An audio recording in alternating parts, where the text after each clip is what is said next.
Good morning, beautiful souls. Welcome to the shortest day of the year. I thought I would bring you along through some of the things we are doing today at the winter solstice on the farm, just to check in with the animals and see what the garden looks like this time of year. It looks like my daughter has already beat me out to chores. She has fed the ducks and she has moved on down to start taking care of the other animals this morning.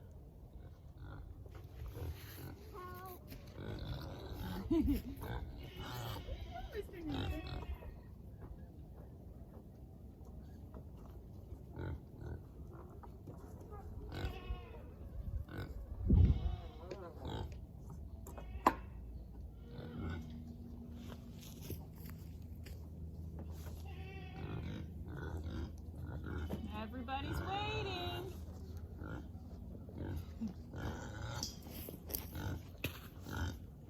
The two pigs are the most hungry. Like even the turkeys are waiting. Mr. Nelson's waiting. Do you want to launch half of it, Luca? No. Okay, I'll launch it all. Defender of all things today. Who is? You!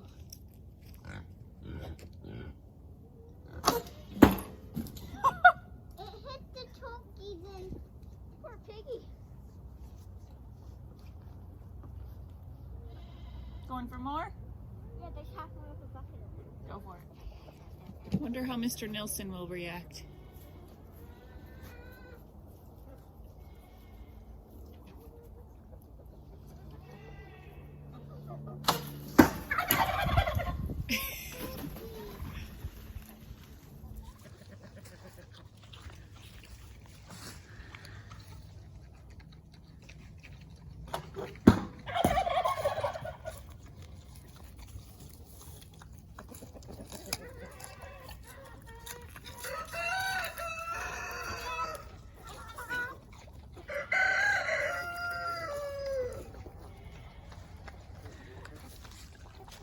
Looks like they are preferring some potatoes this morning to the pumpkins.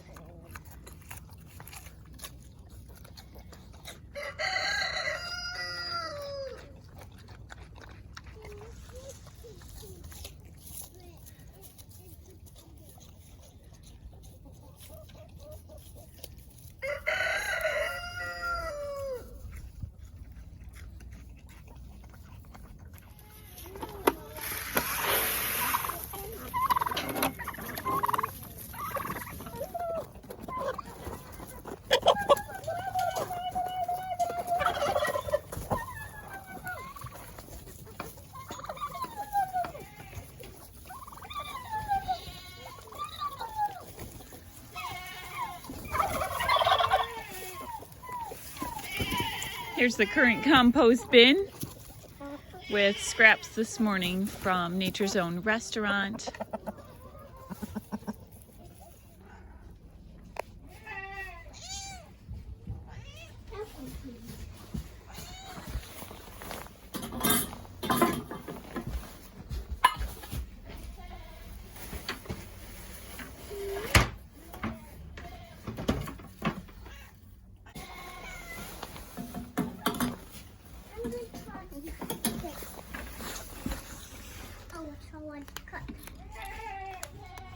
So we need about this much.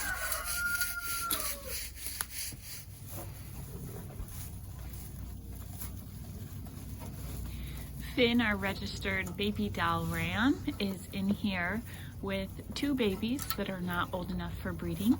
We have Venus with the long ears and Twinkle, our dwarf Nigerian.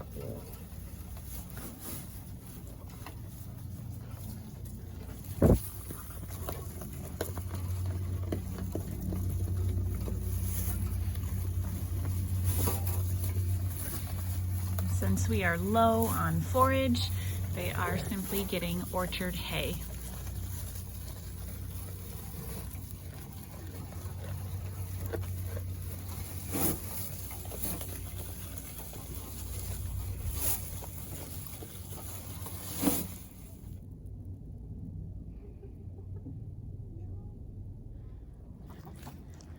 Here you go.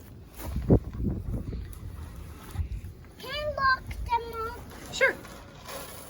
No, not going to get out. Mommy and where they want to get in. You can. Their secret hiding spot where their feet is. That Finn can't get to. And Venus and Twinkle. Can we bring the eggs inside? Sounds perfect. Go for it. Can I have two and we love two? Sure. Yay! I think they're all from Stevie. We are getting just as many eggs from our silkies as we are from our 30 laying hens. We are in the forest pasture today with the goats. They already have a full thing of orchard hay. These are some special treats from the restaurants. There are peelings of carrots, outer leaves of cabbage, and sweet potatoes.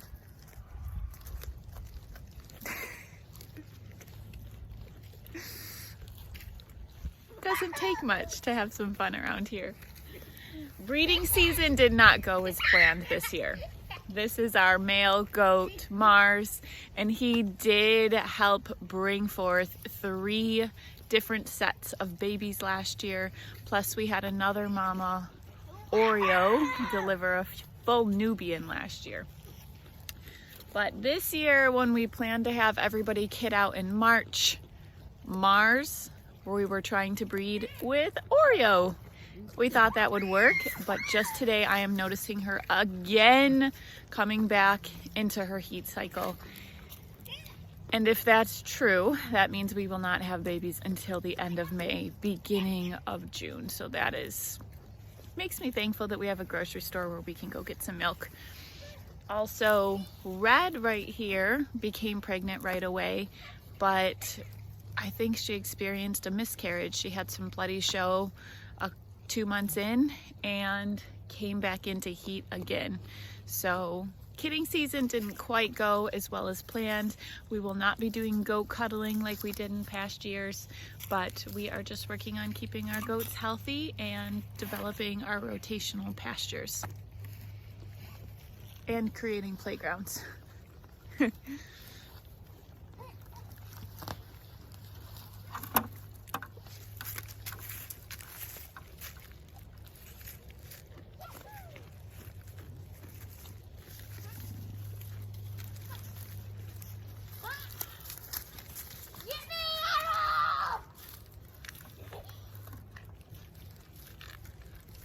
Hey Red, how are you today?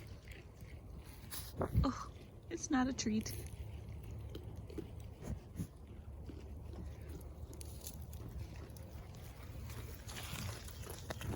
Good morning, Oreo. Good morning, Mars. Good morning, Nemo. Our morning animal chores are all done, so we are headed inside now. It is Yellow Day, Wednesday. We do not have any farm programs on Wednesdays because we have a homeschooling day with my family. So we will be back out later, and we'd love to show you around at the garden. We are back. It is hard to tell with the sky, but the sun is closer to dusk than it is to dawn.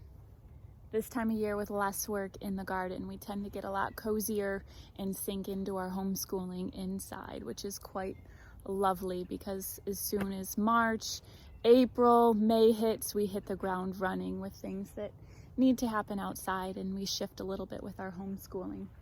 It definitely looks a little bit more like my hometown in Buffalo. I wish it was about 15 degrees chillier. Then all of this mist would be a nice, beautiful snow right now. But I'm still happy to be here in North Carolina. We had our first frost about mid-October. It was October 18th, and that was enough to have a frost that killed most of the tender summer veggies in the garden. Slowly, we've been working at clearing out and getting the garden ready for spring. We've been making more transitions with turning our garden beds into perennials. So right here we have the blackberries. They are a thornless variety. Over here, just brand new this season. It's not new, but we transplanted some red raspberries, and they are actually red raspberries we brought from our last house. We've had them growing along over here. They're not thriving, but we would save those canes, and now we finally have enough to take those prima canes over and have a whole garden bed.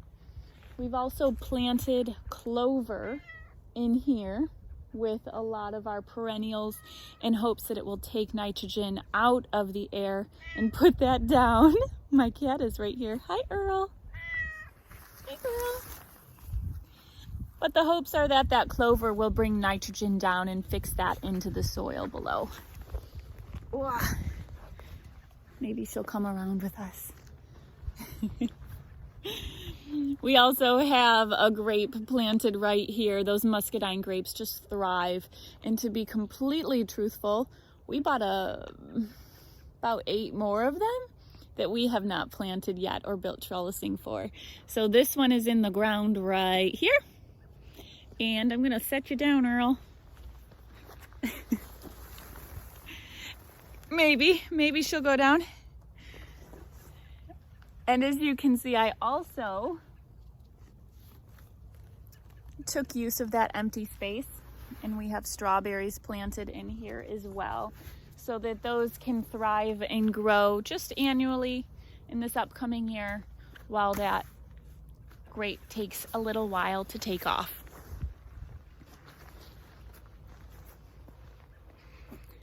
Our chicory is still growing well.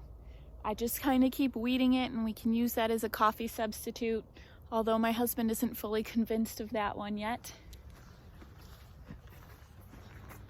We have a few more beds here that are just a mix of cover crops to improve the soil. So we have wheat and rye planted, we have field peas here, and I don't see any radishes. It looks like that might be it in this garden bed. I see a couple over there. This garden bed here has a whole bunch of cilantro growing in it, and that is basically just coriander, went to seed, and it is self-sprouted itself. It's also growing among a whole bunch of onions that we plant in the fall here. I do have to technically go in and weed out that cilantro so that it doesn't pull too much nutrients from the onions, but I'm just struggling to do that right now because the cilantro is good. Along this trellis here, we have also planted a muscadine grape, and we also have an Asian pear and an Asian persimmon planted right here. Again, we've just had so much sunlight growing here in these beds that we are struggling to get a lot of our annuals growing. So I'm hoping a little bit of shade over time might be able to help them. All of our wildflower beds are no longer wildflowers, nipped by Jack Frost. Seeds are underground waiting. Same with all of our blueberries over here. And most of our herb garden right now, we are able to come in and pick a few herbs when I want them for dinner. But we have to be minimal with that because right now, those herbs are just dormant. They're not really doing any growing right now. This low tunnel was built by our forest homeschool group. They got the saws out and did some measurements. Nothing fancy as I pull away the rocks. But underneath here, you can see we have some collards and horseradish, celery, and shallots. And the main reason I covered this up was because we let our ducks out, they free range. Our turkeys were getting out, and so was the peacock. And we needed mainly to have these greens protected because the ducks came through and demolished the collards the first time. So this is the second sowing of that. And it's worked pretty well. But most of these, they'll do perfectly fine with the mild frosts we have. We've had a couple hard freezes, but nothing too bad. It's been a very warm autumn here. Up in front of our low tunnels, you can see some black plastic here. We are transitioning a lot more of the garden into this black plastic mulch simply because it's just me weeding in the summertime. It's just more than I can handle with all the programs we have going on and being a family and getting out here taking care of it. The black plastic is not pretty, but it most certainly works. And these onions, we have extras planted here, so we just pull those as green onions throughout the winter time.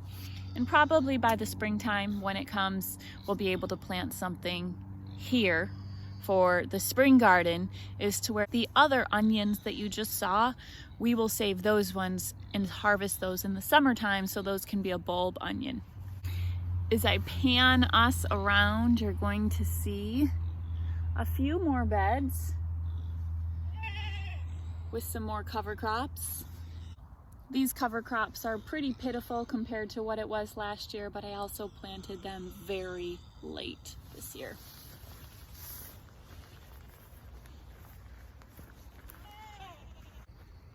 And then all 4 of these garden beds are rabbit eye blueberries that should thrive in the south. We have some rabbit eye and southern high bush farther up closer to the medicinal herb garden. But blueberries just grow so well here. They love this sandy, acidic soil, and they grow wild all in the forest. So blueberries are something for us here that are very low maintenance. They don't require the fertilizers. They thrive in our acidic soil, and they don't require the pesticides that things like strawberries would require. They don't have the diseases that the raspberries and the strawberries are going to require. And they don't have the problem with spotted wing Drosophila that the other caneberries have. So blueberries are definitely the way to go, and I foresee that as we just need more of that in our area in the future.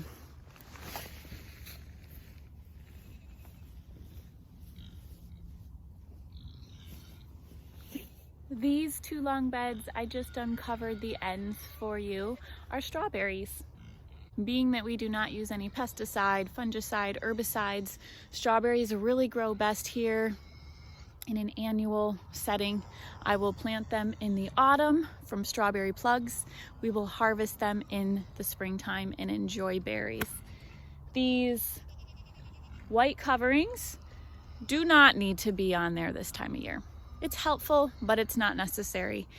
It's really there again because the ducks were going in and the peacocks and turkeys were going in and they'd want to eat those strawberries. So we needed to keep those protected.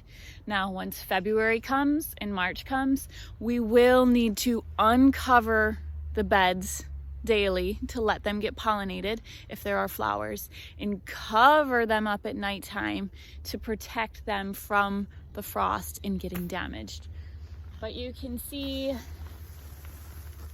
let's see here. I went with the black plastic again. I got this black plastic from Farmer's Friend. The plain plastic with the no holes in it, I can get that right at Lowe's. But this black plastic I got with holes already pre-punched in them, which saved a lot of time. However, I have not gone in and weeded, as you can see. So here is a strawberry. Here is a strawberry, and this row has a strawberry, along with this row over here. But there is not supposed to be anything planted in these 2 rows in the middle, so we just have a lot of weeds coming up there. But I will say that all along the borders right here, this is a clover that I planted, a nice low-lying white clover, again to get that nitrogen from the air, put it down into the soil and help out those strawberries, and also to help the honeybees because clover honey, delicious.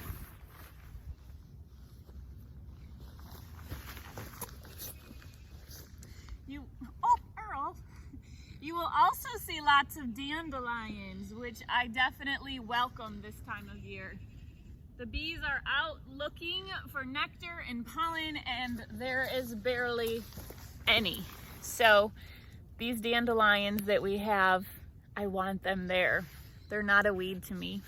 And whenever we get an overabundance of them, which hasn't been yet, but I'm hoping for in the next few years, we will be harvesting the roots and enjoying the roots, because dandelion tea, roasted dandelion root tea, is one of my favorites.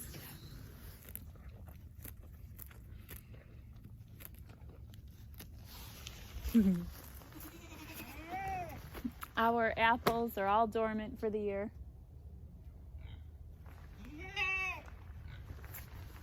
We just lost one from a storm, but we had our very first, what I would consider, apple harvest this year, and we were able to press cider with our little farmers group and with our nature school, and then we brewed maybe 2 gallons for hard cider, and we had about 6 gallons for ourselves, so that was really exciting.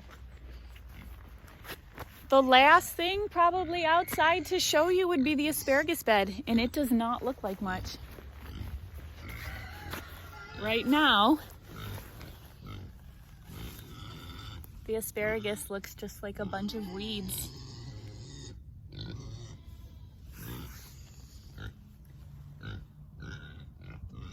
Every year I normally go in and trim it and keep it weeded, but I am trying something new, something back at farm school that a local farm does, and I'm going to try to just burn it before the asparagus starts thriving in the spring. So we'll watch the temperatures and we'll see, and we'll let it burn for a little bit, and all gardening can be a big experiment, so we will see. But that would be so much time saved, because that bed is always the worst to try to weed.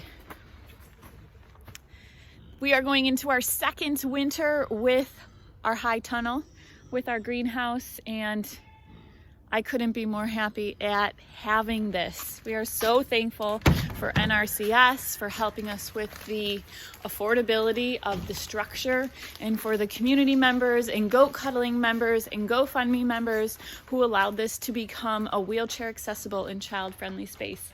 We have children in here every week, and I am so, so thankful. You can hear the rain.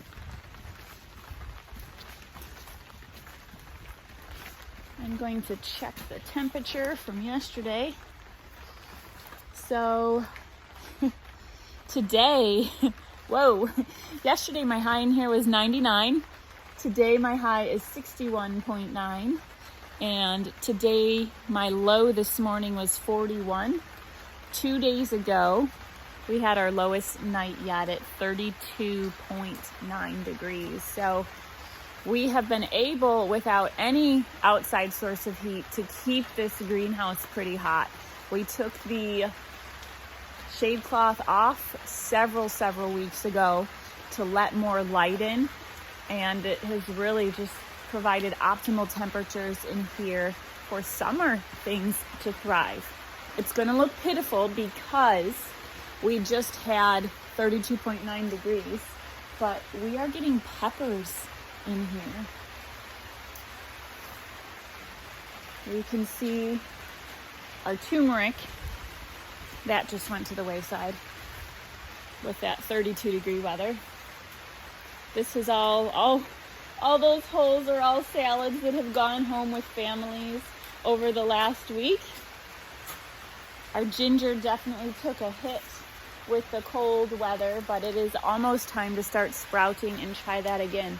We tried starting our ginger with our herbalism summer camp, and I'm going to try a lot earlier this year, putting it in the center beds because it has such great biomass, and then it won't cover up the sidewalls. But I'm hoping, now that we've tried ginger, to learn a little bit more and try it again next year.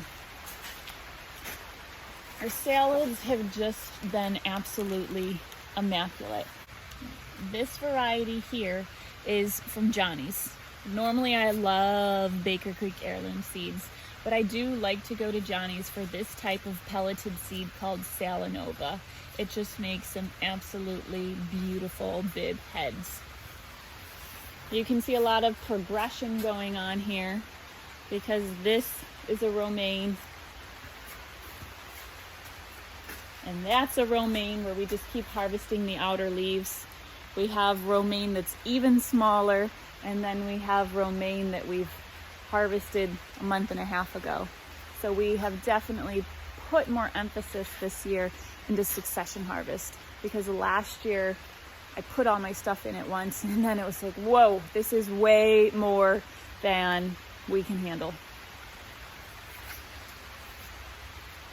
Again, this just got nipped with it being 32 degrees the other day, but we were getting tomatoes. I just let them go.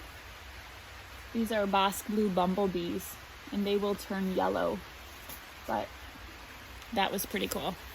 The nasturtiums have been ever-bearing and abundant, with the exception of, again, getting snapped just a couple days ago. These are flower seeds that I saved that my grandmother gave me.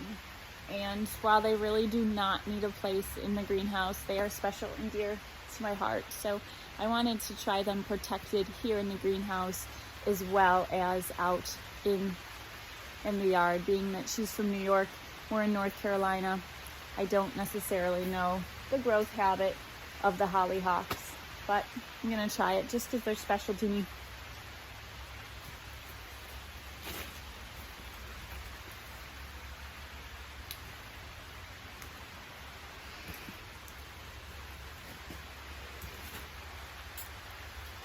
Here's some more peppers.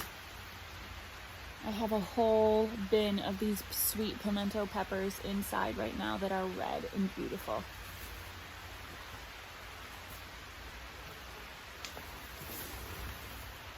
These Cherokee purples, again, with it being so cold, I don't know if they're gonna make it, but also because we don't have that much sunlight right now, so the plants are not really thriving.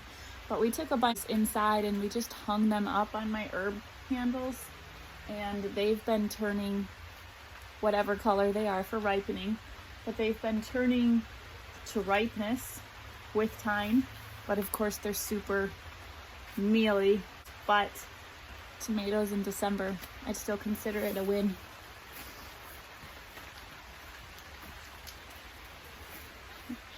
These are jars you'll find all over the greenhouse.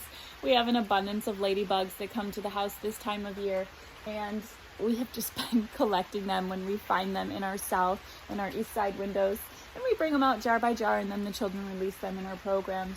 But we have found that our goji berries have needed them the most. There have been a lot of aphid damage this year, and then black sooty fungus on them.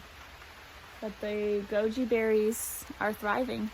We grew them at my last house outdoors, and they were killed one winter, their second winter, by a cold snap. So I'm hoping that they will thrive and overwinter here as well. Earlier this year, we had butterfly pea flower vine thriving all over this wall, and it was amazing. It was a beast to finally pull that out at the end of the year. And then I washed all the rungs with baking soda to try to prevent any of that black sooty fungus from spreading. But we'll try that again next year. We also grew loofah vines in here a few years prior, with some learning curves to growing that, but it also thrived and allowed the loofahs to grow longer in here because they were protected from frost. Our spinach is growing and thriving here, and it's actually growing rather than staying dormant. We do have some weeds growing in here, but with the spinach being so close together currently, I don't want to weed too much and kill the spinach that is growing beautifully. Our red cabbages are finally starting to bulb out. These red cabbages always seem to take just a little bit more, and we have more success with the green ones, but we've really actually never had success with cabbages until trying them here in the greenhouse.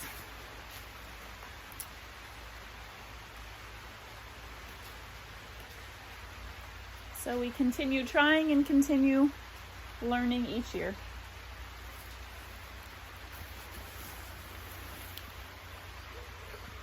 Our dinosaur kale is thriving. Again, you can see we just harvest the outer leaves, and then these inner ones here can continue growing and thriving. Planted among these, we have some more of that Salanova lettuce, and it is actually warm enough.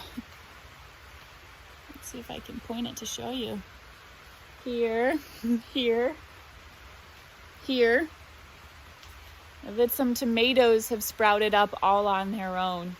So I am just gonna let them be, because I could start my tomato seedlings for the greenhouse in about 3 weeks if I wanted to. And I figured, hey, let's just let them see what happens. As long as we don't have an overcrowding issue to promote mold growth and fungus growth, and as long as we don't have an aphid issue like we did last year that was insane, we should be good. I'm gonna let them keep going. This is the last little bit of broccoli. I was late to planting my broccoli, and it actually worked out to my favor this year. And it ended up being so warm and somehow just right that the broccoli we had planted down here gave us beautiful little heads. It was the first time we've ever had luck with broccoli here at Ladybug Farm. We had luck at our old property, but not here. Again, we have just cabbage loppers are quite intense with us, so we're slowly figuring it out, and it might just be the key to growing it here in the greenhouse. More beautiful Salanova. Our stevia, we are letting that go to seed. That is actually from the spring of last year. It's just a few seedlings, and we let it go to seed over the winter, and then it died back on the really cold days, and it regrew out of the seeds. So we are not touching that right now because we've had plenty of harvest from that. We have dried stevia in the house, and now we just want it to resow. In honesty, these leaves really don't taste very good this time of year. It's the seed we're after. This is our first year trying Brussels sprouts. Again, we are mid-North Carolina, and it just gets way too hot too quick here for Brussels sprouts. We don't have a long enough cool season. It can be done, but it's just not easy. But we are so far, fingers crossed, having some success this year. Again, we planted this about mid-September, little seedlings, and I've been slowly picking off the stems. I mean, this is great. We could eat it, but I actually feed it to the goats, and I've been taking sometimes wheelbarrows full to the goats at night because that saves us on our feed cost. But underneath here, you can see our Brussels sprouts are starting to form. I'm pretty excited. All this stuff that I would have never ate as a child, but now that I grow it, I'm giving it a try. This here is the prized possession, aside from stevia, of what most of the children love when they come here. My children love it. The children in our programs love it. It is red vein sorrel, and it is quite a lemony, bittery, different kind of taste that they just love to just eat raw. We also have some cilantro growing up on here, some slow bolt cilantro, some red Russian kale, and a whole bunch of radishes. We've picked out the turnips, we've picked out the tiny radishes, we've picked out the carrots, and now we just have a bunch of these monsters. They are daikon radishes that were actually planted as a cover crop. And the kids said, let's plant them over here. We don't eat that many radishes, so we save them and they will be pig food. We are going to try to overwinter our lime in the greenhouse this year. We have had this lime since before our children were born, and we bring this pot in every winter. It's a great source of marital agreement. bringing all the pots in the winter time. So I'm going to try to leave some things out here and hope that it stays warm enough. We'll just be monitoring the nighttime temps. But we have a lime. We were able to get a couple dozen limes this year. Again, one of the best harvests yet. We have lemon verbena and some avocado as well. There are actually no bees in this beehive. This was out here for my tea time in the greenhouse. We were just talking about bees last class. And one of the last ones I'd say is a moringa. One of my friends gave me this seed from her mother in St. Croix. And I saved it all these years. The seed stayed very viable. And every year I try to plant one of the seeds and it made it. We were able to get some moringa saved for teas. I just wanted to see how far it would go in the greenhouse. It's made for St. Croix, not here. So it doesn't look like it's gonna live, but we'll see. We'll see if it snaps back. And then we also planted one of the tops of a pineapple because the children thought that would be a fun experiment to see how does a pineapple grow. So we will see how that does.